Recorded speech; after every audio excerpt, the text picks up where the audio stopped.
So 7 years of sobriety. I just celebrated that yesterday. Man, and it went by super, super fast.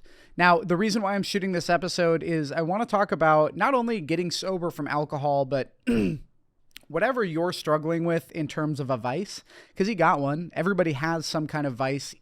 It may be drugs, maybe alcohol, maybe sex, it may be negative thinking. But there's something that you need to purge from your life. There's something that you need to get rid of because it's holding you back from becoming your better self, right? And this podcast is all about reaching our highest potential, or at least getting as close as we possibly can to that. And it comes down to your daily decisions. One thing that humans are really bad at is underestimating how fast time goes by, because it happens so fast. I remember when I first got sober, I was really active in AA, which I'm not as active anymore, but I used to go to meetings every single day. And I remember seeing people that had 5, 10 years of sobriety, and I just thought about it like it was this crazy, far out thing that it just didn't make sense to me how somebody could have that much sobriety. And really, it just comes down to choosing the positive decision every single day, right? And time goes by so fast, especially the older you get, the faster it seems to go. So the longer that you wait, the longer that we all wait to cut out these vices from our life, because we all have vices, the more time we spend having that damaging impact to it, right? It's like if you have a problem with your car and you don't fix it right away, it's going to lead to other problems. There's a chain reaction. So if I didn't quit drinking when I did, which luckily I did when I was 23, but if I didn't quit drinking when I was 23, this would have led to more health issues, right? Like I would have had liver and kidney issues, would have had heart issues, would have had issues with my esophagus, which I might, like you never know, but it would have continued to have an impact. And then my mental health. And then alcohol wears down like every piece of your body because it screws up your sleep and it screws up your immune system. And there's almost nothing good that comes from it. Think about that. Let me say that again. There's almost nothing good that comes from alcohol. And especially the longer you go drinking, or the longer you go doing anything that's negative, it's less positive, less fun, and more problems. Long before I got sober, I had an underage drinking ticket. I think I was 17 or 18. I was under 21. And in order to get out of trouble, you go to this like mandated class where they have a drug and alcohol counselor teach you about stuff. And I remember sitting in there and there were heroin addicts in there. There were very, very bad alcoholics. At this time, I'm like, I'm not an alcoholic. I'm just a teenager that's having fun doing what teenagers do. And that was true to a point. But what this counselor said to me was drugs and alcohol start out and they're very fun and there's almost no problems, right? It's almost all fun. There's nothing wrong, right? And that's how it was when I first started drinking. And then it starts to lead to some problems. You start to get into some fights. You start sleeping in past work. You start having a headache all the time because you're always hungover. And then it slowly transitions to the other side of that spectrum or pendulum where it's more problems and less fun to the point where it's almost all problems. So this is most vices, right? So the longer you wait, the longer you're having that impact and the negative impact, because there's no positive from it, not really. And for me, when I got sober at 23 years old, I was at a fork in the road. I could go left or I could go right. And luckily I chose to go right and get sober and leave that behind in my life. But if I had not made that decision and I had just continued to drink, think of how far off I would have gone. How like when I look at my life now, I have a multi-million-dollar company. I'm building another one right now. I have this podcast. I have a lot of employees that I get to work with and have a great time with. Like we have an awesome office here in San Diego. Financially completely free. I can do whatever I want. Like my life is so much better than it was when I was 23 and drinking and partying and being a booze bag, right? But if I didn't do that, I wouldn't have quit my job and started my business. I guarantee that I would have stayed there. I would have not been running like I run. I never would have gotten into jujitsu. I never would have, I mean, honestly, I probably would have gone backwards instead of forwards. Or what's almost worse than going backwards is staying stagnant, even though it's not, but I don't know. I actually feel like if you're going backwards, you're at least going somewhere, right? I know it sounds weird, but being stagnant is the worst thing that you can do. It's the worst feeling of just being stuck. Unfortunately, most of our vices keep us stuck.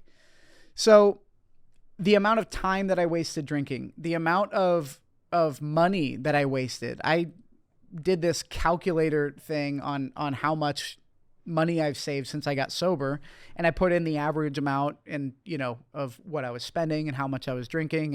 And that probably would have increased. The volume of what I was drinking probably would have increased, but the amount of money that I saved over the last 7 years is like hundreds of thousands of dollars. Think about that. Think about that. That money that I saved up from not drinking was put into courses, right? Learning how to run my business. It was reinvested into marketing and Facebook ads and employees and things like that. Dude, if I was drinking, none of that would have happened.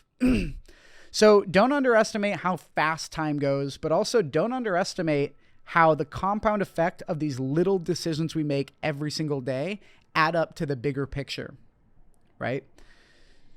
So if you're struggling with alcohol or if you're struggling with drugs, the first thing you need to do is commit to changing who you are on a subconscious level. There were a couple times before I got sober that I tried to stop drinking. Not seriously, but I didn't have that psychological subconscious change where I went from my personal view of who I am was an alcoholic, somebody who drinks all the time, somebody who parties. I didn't change that to somebody who is sober, to somebody who lives their life in sobriety. I didn't change that subconscious picture of myself. I viewed myself as somebody who was trying to get sober. So it's the same thing with cigarettes, right? Most people, when they want to quit smoking cigarettes, and I smoked cigarettes for a while too, when people try to quit smoking cigarettes, they think that they are a smoker who is quitting or trying to quit, which means they're putting one foot in, one foot out, and they're setting themselves up to come back because they're still a smoker. But one thing I did when I really committed to getting sober was I changed on a psychological subconscious picture of who I am to myself. I was no longer somebody who drank but was taking a break or trying to stop drinking. I was no longer somebody that drank alcohol. The belief on a subconscious level completely changed. And if you can't tap into the subconscious, you can't change yourself. Your subconscious mind runs all of your day-to-day everything.